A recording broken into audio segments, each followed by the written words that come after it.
मिनश्शैतानिर्रजीम बिस्मिल्लाहिर्रहमानिर्रहीम।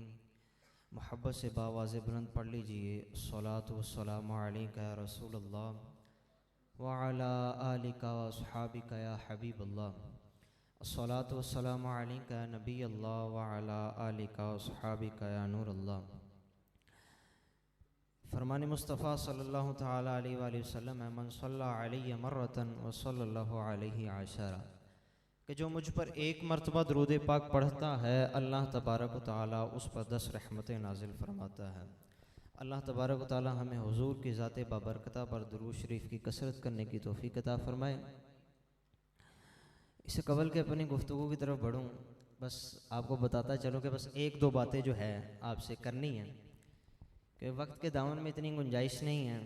अहमद भाई की मोहब्बत है कि इन्होंने हमें मदऊ किया। बस एक दो बातें हैं जो आपसे करनी हैं।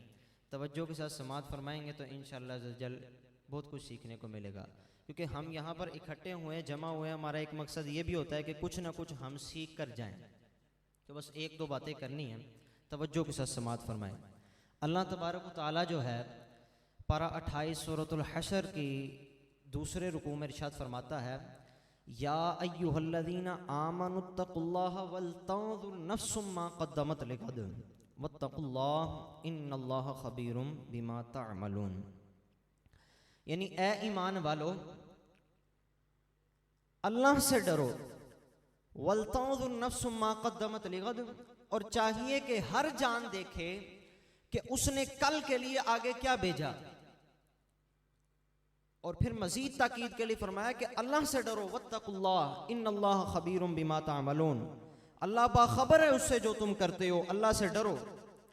यानी आयत का खुलासा ये है कि ए ईमान वालो, जो तुम काम करते हो और जो तुमने काम छोड़ दिए, इन तमाम के तमाम कामों में जो है वो अल्लाह तबारक व तआला से डरो और उसके हुक्म की खिलाफ वर्जी ना करो। फिर मजीद तकीद के लिए फरमाया वलतंजुर नफ्सुम मा क़द्दमत लिगद, और चाहिए कि हर जान देखे कि उसने कल के लिए यानी क़यामत के लिए आगे क्या आमाल किए कि जिसके सबब उसकी निजात हो सके। वत्तकुल्लाह, और अल्लाह से डरो। इन्नल्लाह खबीरुम बिमा तामलून, अल्लाह बाखबर है उससे जो तुम करते हो। लिहाजा जब भी गुनाह करने लगो तो ये सोच लो कि वो रब्बे कहार है, वो समीउ बसीर है। इन्नहु हुव समीउल बसीर, वो मेरे इस गुनाह को देख रहा है। जब देख रहा है तो इस पर वो रोज़े क़यामत हिसाब भी लेगा। तो जब हिसाब लेगा, अगर आमाल बुरे हुए तो उस पर सजा भी देगा। तो इस आयत करीमा से पता ये चला कि आखिरत के मामले में घड़ी भर गौर फिक्र कर लेना कई साल की इबादत और कई जिक्र अज़कार से बेहतर है। कई साल की इबादत और कई जिक्र अज़कार से जो है वो बेहतर है। कि जैसा कि हदीस पाक में है कि सैयदना अबू हुरैरा रज़ी अल्लाह ताला अन्हु से रिवायत है कि मेरे नबी सल्लल्लाहु अलैहि वसल्लम ने इरशाद फरमाया कि आखिरत के मामले में घड़ी भर गौर फिक्र कर लेना जो है 60 साल की इबादत से बेहतर है। तो लिहाजा हर मुसलमान को चाहिए कि अपने उखरवी मामलात यानी आखिरत के मामलात में गौर तअम्मुल करे, गौर फिक्र करे कि जिसके सबब उसकी निजात हो सके। ऐसे आमाल करे कि जिसके सबब उसकी निजात हो सके। याद रखिए कि जिस बंदे की सोच अच्छी होगी ना, उसका अमल, उसका किरदार साफ सुथरा होगा। और जिस बंदे की सोच अच्छी नहीं, सोच बुरी होगी, उसका अमल भी बुरा होगा, उसका किरदार भी बुरा होगा। और ये एक सोच ही है कि जिसका हमारी जिंदगी में बड़ा अहम दखल है। और ये सोच ही एक वाहिद ऐसी चीज है कि जो हमारी जिंदगी का रुख बदल कर रख देती है। कि जैसा कि हजरत अब्दुल्ला बिन मुबारक रहमतुल्लाह ताला अलैह बहुत बड़े अल्लाह के वली गुजरे, बहुत बड़े अल्लाह के वली गुजरे। दौरे जाहलियत के अंदर इन्होंने सारी रात एक औरत के इंतजार में गुजार दी कि वो औरत आए तो मैं उससे कुछ हम कलामी करूं, कुछ गुफ्तगू करूं तो मजीद आगे बात बढ़े। तो जब औरत की खातिर सारी रात इंतजार में गुजार दी तो क्या हुआ, जब औरत ना आई तो उनके जहन में ये ख्याल आया, ये सोच आई कि जिस औरत की खातिर मैंने सारी रात जो है इंतजार में गुजार दी, इसका ना मुझे दुनिया में कुछ फायदा हुआ ना आखिरत में कुछ फायदा हुआ। अगर यही रात मैंने अपने रब्बे कहार की इबादत में गुजारी होती तो वो मुझे कितने इनाम और इकराम से नवाज देता।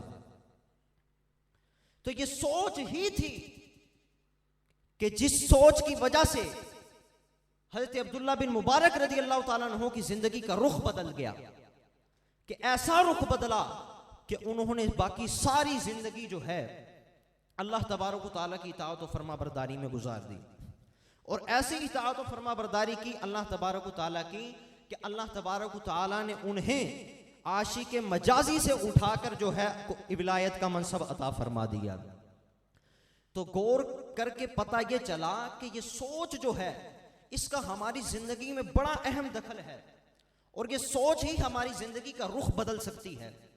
और इंसान की जिंदगी में जो है सबसे ज्यादा मोटिवेशन जो चीज होती है, यानी अमल की तरफ उभारने वाली जो चीज होती है वो सोच ही होती है।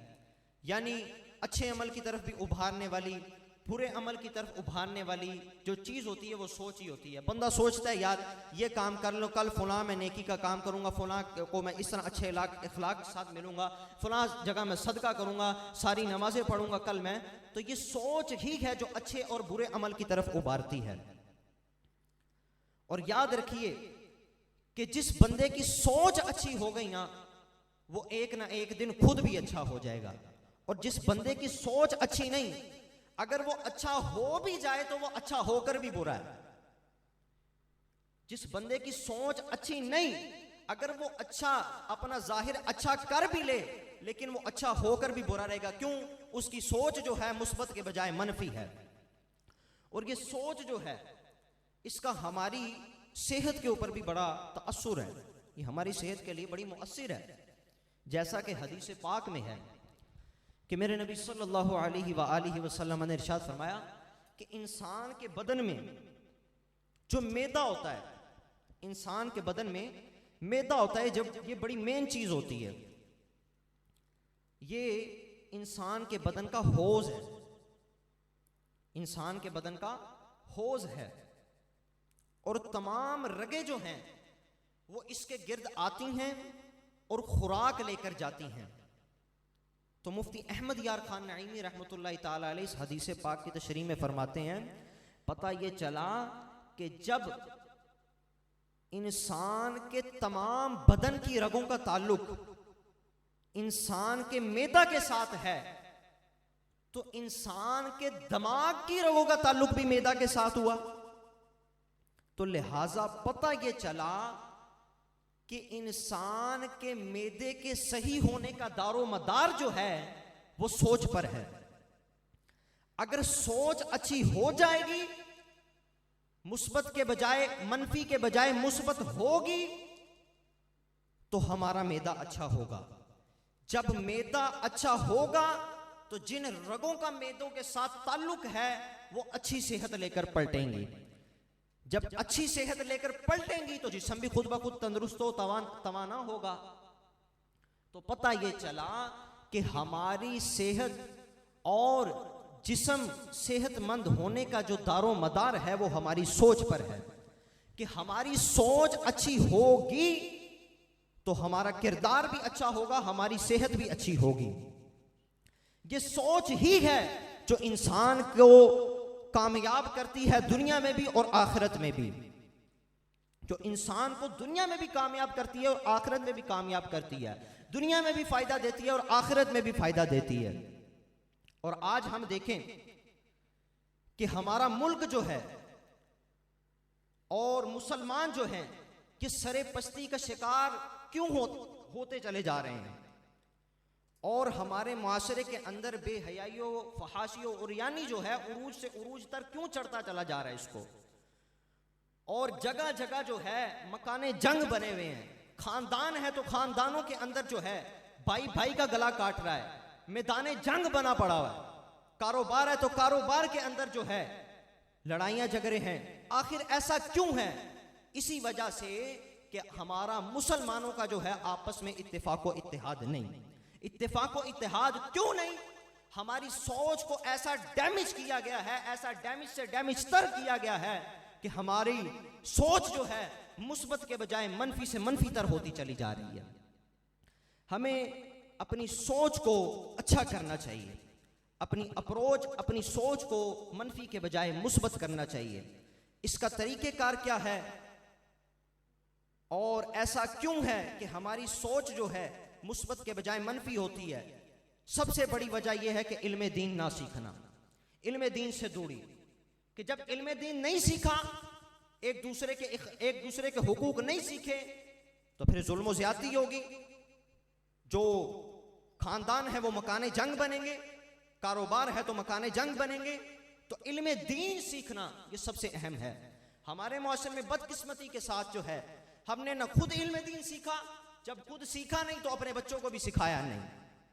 तो लिहाजा इल्म दीन सीखने की तरफ आए कि नमाज के फ़राइज़ क्या हैं, वाजिबात क्या हैं, अकायद क्या हैं, मुआमलात क्या हैं, नज़रियात क्या हैं, अल्लाह तबारक व तआला के बारे में हमारा क्या कीदा होना चाहिए, रिसालत के बारे में, नबूवत के बारे में, निजात क्या है, मुहलिकात के बारे में, मुंजियात के बारे में।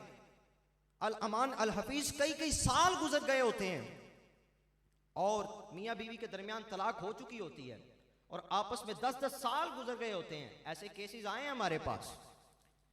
आपस में वो नाजायज ताल्लुकात पैदा कर रहे होते हैं, पता ही नहीं है, ऐसे अल्फाज बोल चुके होते हैं कि तलाक कब की हो चुकी होती है। नमाज के फ़राइज़ का नहीं पता होता, वाजिबात का नहीं पता होता, इस्लाम के बुनियादी चीज़ों का नहीं पता होता। तो ऐ मेरे दोस्तों, बुजुर्गों और भाइयों, आज की इस मुख्तसर गुफ्तगू का मकसद यही है, पैगाम यही है कि इल्म दीन सीखने की तरफ आएँ। इल्म दीन सीखने का बेहतरीन ज़रिया जो है वो जामियातुल मदीना है कि जामियातुल मदीना में खुद हो सके तो खुद भी दाखिला लीजिए, एडमिशन लीजिए, वगरना जो है अपने बच्चों को जो है इसमें दाखिल करवाइए कि आने वाले दौर में इंशाअल्लाह अज़्ज़वजल जामियातुल मदीना में दाखिले की बरकत से आपका जो बेटा है, आपका भाई है या आप खुद हैं, आने वाले दौर में आप आलिम दीन भी होंगे, साथ इंजीनियर भी होंगे, आलिम दीन भी होंगे, साथ डॉक्टर भी होंगे, आलिम दीन भी होंगे, साथ वकील भी होंगे। तो इल्म दीन सीखने की तरफ आएँ। हर हफ्ते की रात जो है अमीर अहले सुन्नत हज़रत अल्लामा मौलाना अबू बिलाल मोहम्मद इलियास सत्तार क़ादरी दामत बरकातहुमुल आलिया जो हैं बाद नमाज इशा बवक्त मुनासिब पर जो है मदनी मुज़ाकरा फरमाते हैं। और ये वो मदनी मुज़ाकरा है कि जिसको देखने से लाखों नहीं बल्कि करोड़ों घरों जो है अमन व सुकून का गहवारा बन गए। कहीं सास बहू की लड़ाई है तो शोहर परेशान है, आखिर क्या किया जाए, तो किसी ने दावत दी कि आप अमीर अहले सुन्नत मदनी मुज़ाकरा फरमाते हैं, वो देखिए। अमीर अहले सुन्नत का मदनी मुज़ाकरा देखने की बरकत ये जाहिर हुई कि वो घर जो है अमन व सुकून का गहवारा बन गया। ये वही मदनी चैनल है कि जिसने लाखों नहीं बल्कि करोड़ों मुसलमानों के जो है घरों को अमन व सुकून का गहवारा बना दिया। वो शायर ने क्या खूब कहा कि मदनी चैनल देखते ही देखते घर का घर सारा नमाजी बन गया। आका की सुन्नत का ये फैजान है, मेरा नबी मेरा ईमान है, मेरा नबी। तो आज का पैगाम यही है कि इल्म दीन सीखने की तरफ आएं ताकि हमारी सोच भी अच्छी हो सके, हमारी सेहत भी अच्छी हो सके और हमारा मुआशरा, हमारा घर जो है, हमारे ख़ानदान जो हैं आपस में जो है अच्छे ताल्लुकात के साथ जो है वो रह सकें। अल्लाह तबारक व तआला से दुआ है कि हमें जो है अच्छी सोच, मुस्मनफी के बजाय मुस्बत सोच और अच्छी सोच कुरान और सुन्नत की रोशनी में जो है अपनी सोचों को ढाल लें और मसलक हक़ अहले सुन्नत व जमात पे जो है वो कायम व दायम फरमाएं। आमीन बिजाहिन नबील अमीन।